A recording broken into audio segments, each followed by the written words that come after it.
शिवाजी महाराजांचं मंदिर कधी बांधणार? कधी बांधणार, कधी बांधणार, गुलाम महाजन मंदिर कधी बांधणार? कधी बांधणार, कधी बांधणार. राष्ट्रवादी काँग्रेस पक्षाचा जय असो. छत्रपती शिवाजी शरदचंद्र पवार साहेबांचा जय असो. महाराष्ट्राची बुलंद आवाज, शरद पवार, शरद पवार, महाराष्ट्राची बुलंद आवाज. शरद पवार, शरद पवार. उत्तर मध्य मुंबई की सांसद पूनम महाजन के खिलाफ राष्ट्रवादी कांग्रेस पार्टी शरद पवार गुट की ओर से मोर्चे का आयोजन किया गया। यह मोर्चा बांद्रा पूर्व में मौजूद कलेक्टर कार्यालय के बाहर किया गया।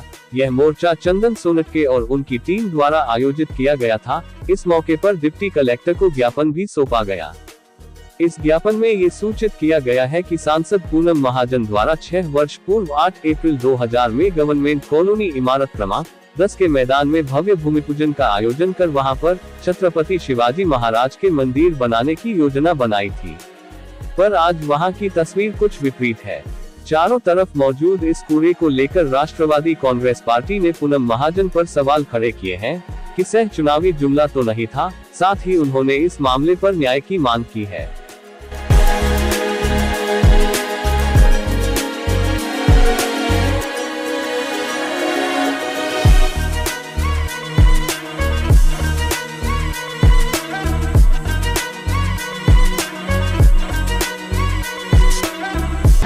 राष्ट्रवादी काँग्रेस पार्टी आदरणीय शरदचंद्र पवार साहेबांच्या पक्षाच्या वतीने आज सर्व राष्ट्रवादी काँग्रेस पक्षाच्या पदाधिकाऱ्यांनी उपजिल्हाधिकारी बागलसाहेब यांना एक निवेदन दिलेलं आहे। भारतीय जनता पार्टीचे या जिल्ह्याच्या ज्या खासदार आहेत पूनमताई यांनी एका ठिकाणी 2018ला इथं वक्तव्य केलं होतं, भाषणादरम्यान उद्घाटन देखील केलं होतं की शिवाजी महाराजांचं मंदिर बांधणार, परंतु शिवाजी महाराजांचं मंदिर बांधलं तर नाहीच, पण 2019ला जनतेच्या जे म्हणजे मतं असतात, मतं मिळवण्याचं काम केलं। छत्रपती शिवाजी महाराजांच्या नावाने वारंवार जनतेमध्ये जाऊन हे मंदिर बांधू, अरबी समुद्रामध्ये देशाचे पंतप्रधानांनी येऊन उद्घाटन केलं, शिवस्मारक उभं करू, शिवस्मारक बांधू, अशा नुसत्या उल्लंघन आणि घोषणा करण्याचं काम केलेलं आहे। देशाच्या पंतप्रधानांनी 2016ला ह्या मुंबईमध्ये ह्या राज्यामध्ये येऊन अरबी समुद्रामध्ये मोठ्या प्रमाणात थाटामाटा उद्घाटन केलं, लाईव्ह केलं। त्यानंतर डॉक्टर बाबासाहेब आंबेडकरांच्या स्मारकाचं उद्घाटन केलं गेलं, परंतु अद्यापर्यंत शिवस्मारकामध्ये एक वीट देखील घातलेली नाही आहे। हा आज सर्व शिवभक्तांचा अवमान आहे। 2 दिवसानंतर शिवजयंती आपण उत्साहात साजरी करणार आहे। महाराष्ट्राचे आराध्य दैवत छत्रपती शिवाजी महाराज आहे, म्हणजे आपल्या अस्मितेचा प्रश्न आहे। अशा पद्धतीने भारतीय जनता पार्टीचे लोकप्रतिनिधी जे कोणी असतील आणि त्यांचे नेते मंडळी वारंवार छत्रपती शिवाजी महाराजांच्या नावाने मतं मागतात आणि वारंवार त्यांचा अवमान करण्याचं काम करतात। म्हणून आज आम्ही बागलसाहेबांना निवेदन दिलेलं आहे की या निवेदनाद्वारे या भारतीय जनता पार्टीच्या खासदार ज्या पूनमताई आहेत त्यांना विचारणा करा की तुम्ही 17/2/2018 या दिवशी घोषणा केली होती, त्या घोषणेचं काय झालं। म्हणून आम्ही आज या ठिकाणी फलक देखील लावलेले आहेत आणि फलकाच्या माध्यमातून विचारतोय। आज आम्ही निवेदन दिलेलं आहे, प्रातिनिधिक स्वरूपात निवेदन दिलेलं आहे। जर येणाऱ्या काळामध्ये आम्हाला उत्तर मिळालं नाही तर हे आमचं आंदोलन तीव्र झाल्याशिवाय राहणार नाही। मुंबई शहरामध्ये ज्या ज्या ठिकाणी त्यांनी अशा घोषणा केलेल्या आहे त्या लोकप्रतिनिधींच्या दारासमोर, घरासमोर जाऊन आम्हाला आंदोलन करावं लागेल। रिप्लाय काय आला तुम्हाला कलेक्टर ऑफिसमध्ये? कलेक्टर ऑफिसने सांगितलं की आम्ही 7 दिवसामध्ये तुम्हाला तुमच्या पत्राला उत्तर देऊ। आम्ही त्यांना विचारणा केलेली आहे की भारतीय जनता पार्टीचे लोकप्रतिनिधी म्हणजे खासदार असतील, आमदार असतील, त्यांचे नेते मंडळी असतील, वारंवार छत्रपती शिवाजी महाराजांच्या प्रत्येक भाषणामध्ये बऱ्याच ठिकाणी पुतळा उभारू म्हणून उद्घाटन करणं, मंदिर बांधू म्हणून उद्घाटन करणं। अरे मंदिरं बांधताय म्हणून तुम्ही घोषणा करताय, उद्घाटन करताय, पब्लिकली करताय, पण एक वीट साधी उचली जात नाही, त्यासाठी काही तरतूद केली जात नाही। असं स्मारक उभारायचं असेल किंवा एखादी मंदिर उभारायचं असेल, तुम्ही पब्लिकली जेव्हा जाहीर करता तेव्हा त्या ठिकाणी अशा घटना बांधल्या गेल्या पाहिजेत, पण होत नाही।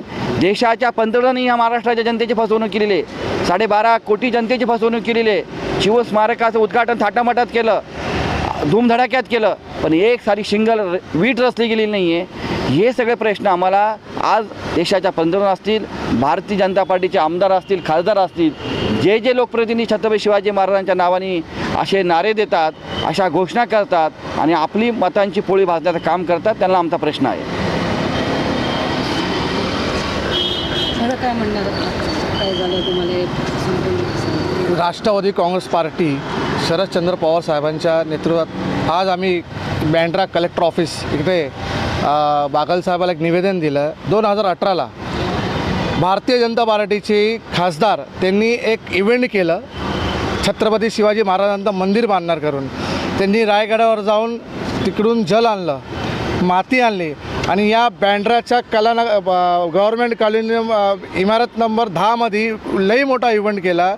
मला हे प्रश्न आहे की भारतीय जनता पार्टीचे पूनमताई खासदार आपण महाराष्ट्राला का फसवलात? आपण महाराष्ट्राला का फसवलं याच्यात तुम्ही उत्तर द्यावंच पाहिजे.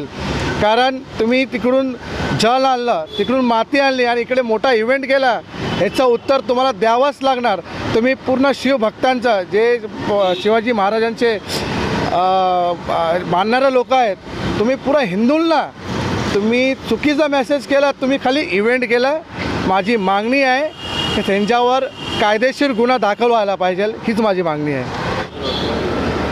मन क्या बोलना चाहेंगे? आज यहाँ पर कलेक्टर ऑफिस आना पड़ा आप लोगों को, मोर्चा निकाला है और कहते शिवाजी महाराज को एक वोटिंग का जरिया बनाया गया है. जी, हम केंद्र सरकार को और महाराष्ट्र सरकार को ये प्रश्न पूछना चाहते हैं कि वो हमेशा सब चीज़ का इवेंट क्यों करते हैं. इलेक्शन आता है, नज़दीक आता है, तो जैसे ही सभी चीज़ों का लोगों को जो सेंटिमेंट्स होते हैं, लोगों के सेंटिमेंट्स को यूज़ करके हमेशा चीज़ों का इवेंट किया जाता है. ये कितनी गलत बात है कि छत्रपति शिवाजी महाराज के प्रति सबकी भावना कितनी मतलब श्रद्धालु भावना होती है और इस चीज़ का उपयोग करके उन्होंने सिर्फ प्रॉमिसेस करते हैं, जैसे विकास का प्रॉमिस किया, जैसे कितने सारी चीज़ों का सिर्फ प्रॉमिस करते हैं, लोगों को भुलाते हैं, लोगों को मतलब दिशा भूल करते हैं लोगों की, और लोगों को लगता है कि हाँ हमारे लिए ये कुछ करेंगे, इनको हमारी चीज़ों के लिए काफ़ी आस्था है, और फिर निवडणूक आती है, निवडणूक निकल जाती है, बस सभी चीज़ें सभी उनके जो वादे होते हैं सब भूल जाते हैं. तो ये क्यों होता है? जनता के लिए कुछ करना चाह रहे तो करो ना, सिर्फ अब स्टार्ट करके क्या फ़ायदा, कुछ दिखावा करके क्या फ़ायदा. हमारा यही एक प्रश्न है कि जनता भी अभी जब जनता को भी हम लोग अनुरोध करते हैं कि आप देखिए ये कैसी चीज़ें हो रही है. आपको सिर्फ इवेंट में बड़ी बड़ी बातें बताई जाती है, असल में कुछ भी काम नहीं हो रहा है. तो इसके लिए हम ये कलेक्टर ऑफिस में आए कि हम पूनम जी को पूछ रहे हैं कि आपने ऐसे क्यों वादे किए, झूठे वादे क्यों किए. ऐसा नहीं करना चाहिए. जनता आपके पास आपको मतलब आपको उन्होंने सरकार में बिठाया है तो आपको कुछ काम करना चाहिए ना. तो ये सब हमारी बात है और हम जनता को अनुरोध करेंगे ये सब बातें आप याद रखिए कि क्या हो रहा है क्या नहीं हो रहा है.